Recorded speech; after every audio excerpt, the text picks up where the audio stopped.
Hello everybody.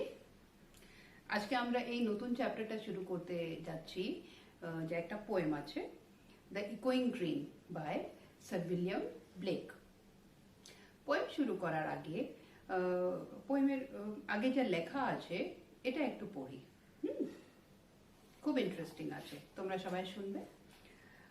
William Blake 1757 to 1827 was one of the greatest poets of the Romantic age. চলো তাহলে আগে একটু আলোচনা করি রোমান্টিক এজটা কি। ইংল্যান্ডে এই যে পিরিয়ড দিয়েছে পোয়েটের জীবনকালীনের পিরিয়ডটা 1757 to 1827, এই সময় ইংল্যান্ডের যা যুগ চলছিল সেটাকে বলা যায় রোমান্টিক এজ। কেন বলা যায়, কেন এই সময় অনেক পোয়েট বা পেইন্টার বা নানা রকমের বিচার ধারণার লোকজন, অনেক বিখ্যাত লোকজন এই সময় জন্ম নিয়েছিলেন আর নিজের কাজকর্ম দিয়ে সমাজটাকে গড়ে তুলেছিলেন, মানে অনেক এগিয়ে নিয়ে গেছিলেন। এই সময় ইংল্যান্ডে আর একটা জিনিস চলছিল, সেটা হলো ইন্ডাস্ট্রিয়াল রেভলিউশন। ইংল্যান্ড ওই সময় যাচ্ছিল ইন্ডাস্ট্রিয়াল রেভলিউশন দিয়ে, মানে নানা রকমের আবিষ্কার হচ্ছিল, মেশিনস আসছিল, আর হচ্ছিল যেহেতু এগ্রিকালচার থেকে ইন্ডাস্ট্রি অবধি সমাজটা চলে আসছিল, তাহলে অনেকটাই পরিবেশ প্রকৃতির মধ্যে চেঞ্জেস ঘটছিল। Lot of trees were being cut down to set up industries. As we see in today's world also, these things happened in the late 18th century.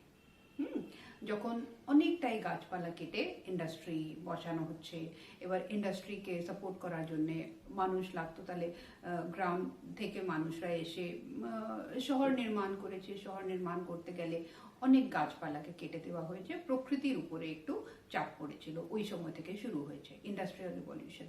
তাহলে ওই সময় যখন এই পোয়েট যখন এই পোয়েট্রিটা লিখছেন, when the poet is writing this poetry, then England is going through that phase, and even the poet himself is going through that phase since he is the country, so he is observing all the changes around himself.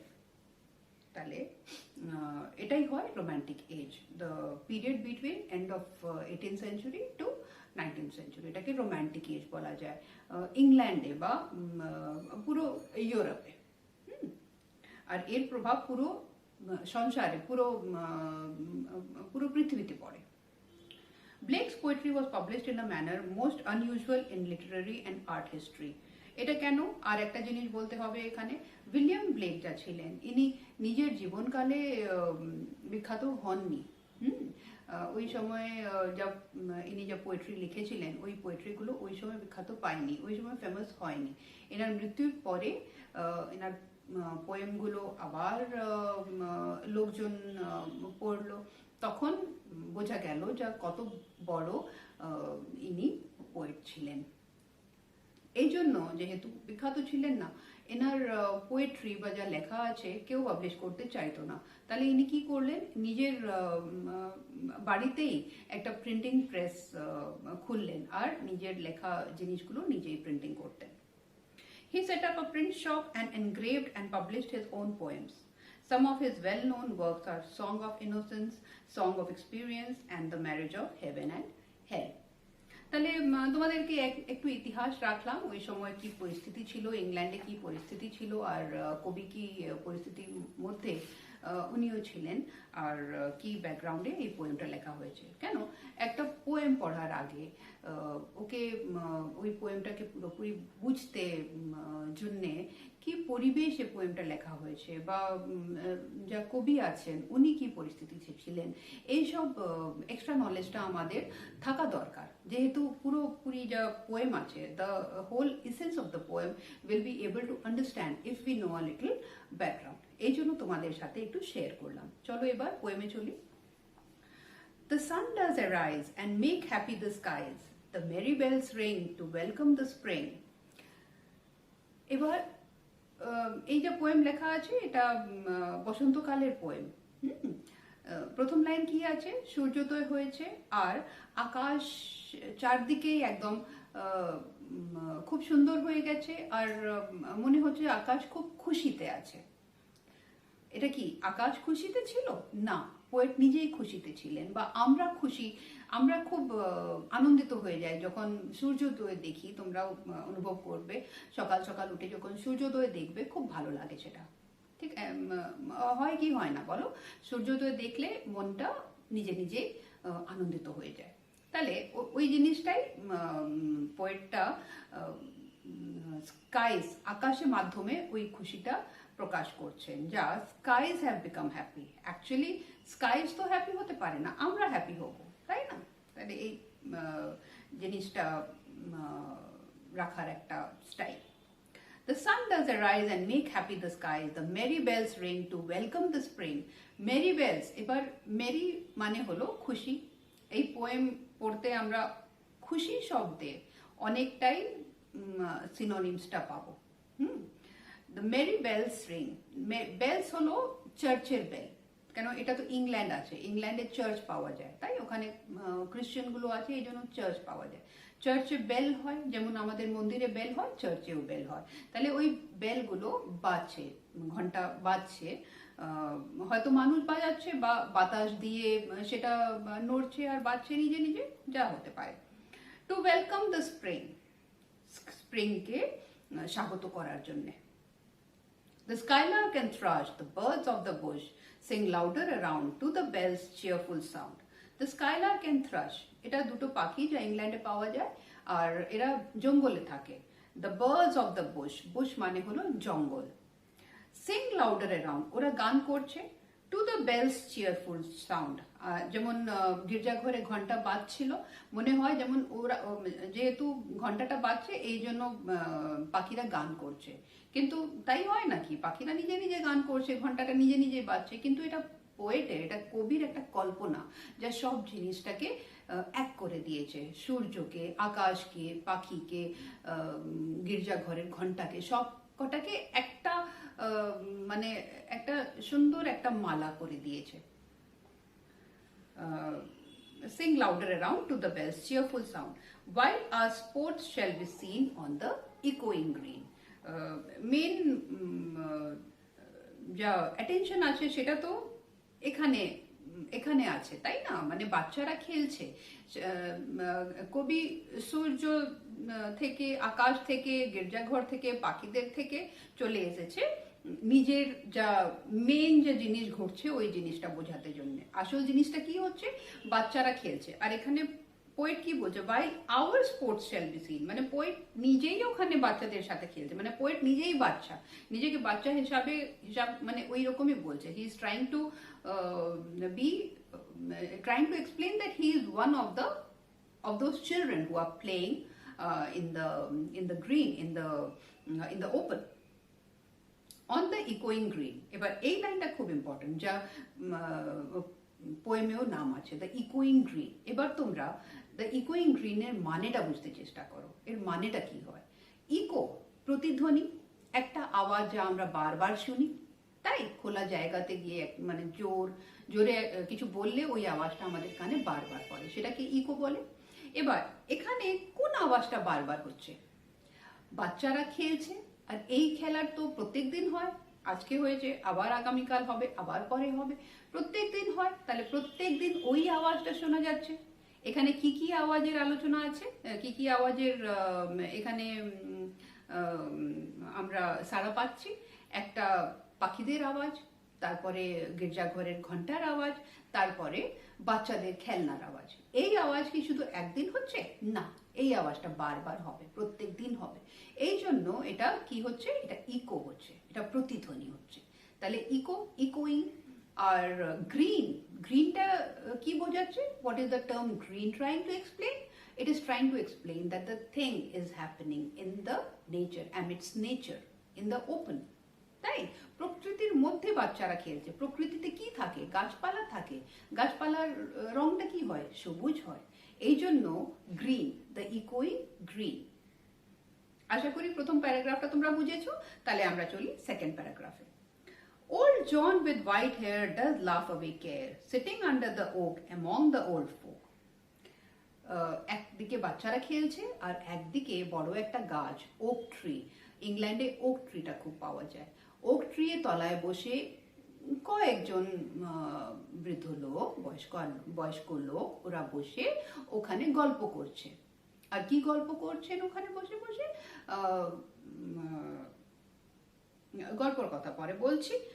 Sitting under the oak among the old folk, they laugh at our play and soon they all say. ওরা ওখানে গল্প করছে, গল্প করে করে বাচ্চাদেরকে দেখছে আর দেখে হাসছে। কেন হাসছে? যা ওদেরকে দেখে হয়তো ভালো লাগছে, বা এই খেলাটা দেখে ওদেরকে নিজের কথাটা মনে পড়ছে। Such were the joys when we all girls and boys in our youth time were seen on the echoing green.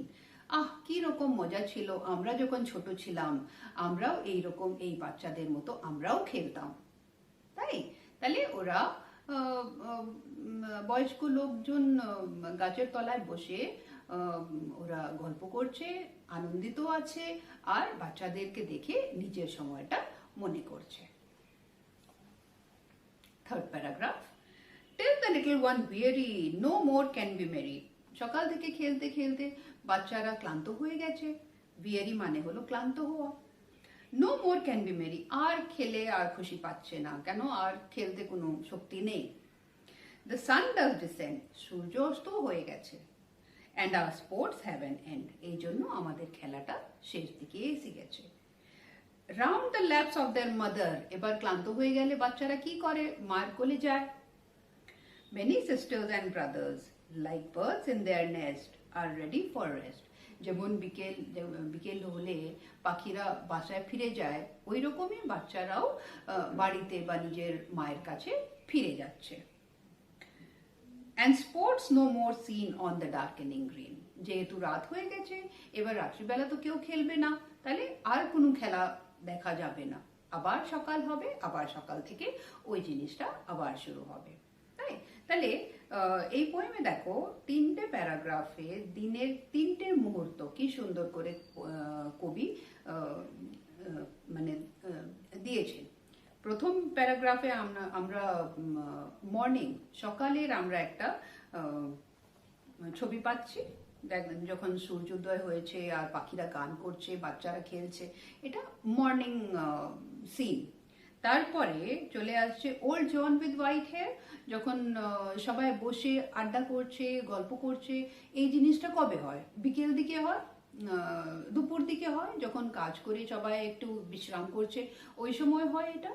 তাহলে সেকেন্ড প্যারাগ্রাফটা আমরা বলতে পারি আফটারনুন টাইম। আর থার্ড প্যারাগ্রাফটা কি রিফ্লেক্ট করছে? Night time. বাচ্চারা ক্লান্ত হয়ে গেছে, সূর্য অস্ত হয়ে গেছে, ডার্ক হয়ে গেছে, তাহলে এই সব শব্দগুলো কি বোঝাচ্ছে? নাইট টাইম হয়ে গেছে। তাহলে মর্নিং, নুন and night, 3 phases of the day has been captured very beautifully in the poem. আর যদি তোমরা ওই জিনিসটা মনে করো যা আমি পোয়েমের আগে বলেছিলাম, যে এই পোয়েমটা লেখা হয়েছে ইন্ডাস্ট্রিয়াল রিভলিউশন টাইমে, যখন গাছপালা কেটে ইন্ডাস্ট্রি সেট আপ হচ্ছে। তাহলে এই পোয়েমটা যেহেতু খুশির পোয়েম আছে, কিন্তু এখানে একটা গভীর একটা মেসেজও আছে। যখন একটা এই মেসেজ আছে কিভাবে বয়সটা বাড়ে, বাচ্চা থেকে শিশু বেলা থেকে লোকজন বৃদ্ধা অবস্থায় চলে যায়, এই জিনিসটা বোঝাচ্ছে। আর একটা জিনিস বোঝাচ্ছে, যেহেতু ইন্ডাস্ট্রিয়াল রেভলিউশন চলছিল, গাছপালা কাটা হয়ে যাচ্ছিল, তাহলে বাচ্চাদের যা খেলার জায়গা সেটা অভাব হয়ে যাচ্ছিল। এই জন্য লাস্টে এইটা লাইন আছে, no sports no more seen on the darkening green. এটা দিয়ে এটাও বোঝা যায় যেহেতু জায়গাই নেই, তাহলে আর কোনো খেলা দেখা যাচ্ছে না। যাই হোক, এটা হয়ে গেল অন্যরকম একটা এক্সপ্লেনেশন, তোমাদের দরকার নেই। কিন্তু যেহেতু তোমরা বড় হচ্ছ, জিনিসটা মানে সব দিক দিয়ে যদি দেখতে চেষ্টা করবে, তোমরা বেশি শিখবে, বেশি বুঝবে, তাই তোমাদের সাথে এটা শেয়ার করলাম। আচ্ছা, আশা করি তোমরা পোয়েমের সবকটা ওয়ার্ডের মানেটা বুঝে গেছো। চটপট আমরা আর একবার দেখে নিই, চলো। The sun does arise and make happy the sky merry. মেরির ওয়ার্ডটা মানেটা বলে দিয়েছিলাম, সেটা খুশি। To welcome the spring, the skylark and thrush দুটো পাখির নাম। Birds of the bush, bush মানে হলো জঙ্গল। Sing louder around to the bell's cheerful sound, while our sports shall be seen on the echoing green. আশা করি তোমরা echoing green এর মানেটা বুঝে গেছো। Old John with white hair does laugh away care. Does laugh away care এর মানে হলো নিশ্চিন্তভাবে, নিশ্চিন্তভাবে, কোনো ওদের কোনো টেনশন নেই, টেনশন ছাড়া। Sitting under the oak, oak মানে হলো একটা বড় গাছ যা ইংল্যান্ডে হয়। Among the old folk, they laugh at our play and soon they all say, such were the joys when we all girls and boys in our youth time মানে ছোটবেলা, were seen on the echoing green. Till the little ones weary মানে ক্লান্ত হওয়া, till মানে ওই সময় অবধি। No more can be merry, the sun does descend মানে সূর্য অস্ত হয়ে গেছে, and our sports have an end, round the laps of their mother, laps মানে কোলে। Many sisters and brothers, like birds in their nest, are ready for rest, and sports no more seen on the darkening green. Darkening মানে অন্ধকার হওয়া। তাহলে আশা করি তোমরা পোয়েমের তত্ত্বটা বুঝে গেছো, মানেটা বুঝে গেছো, প্রত্যেক লাইনটা বুঝে গেছো। এই পোয়েমটা তোমরা বারবার করে পড়বে আর ভালো করে বুঝতে চেষ্টা করবে। যদি অসুবিধে হয় তাহলে আমাকে জানাও।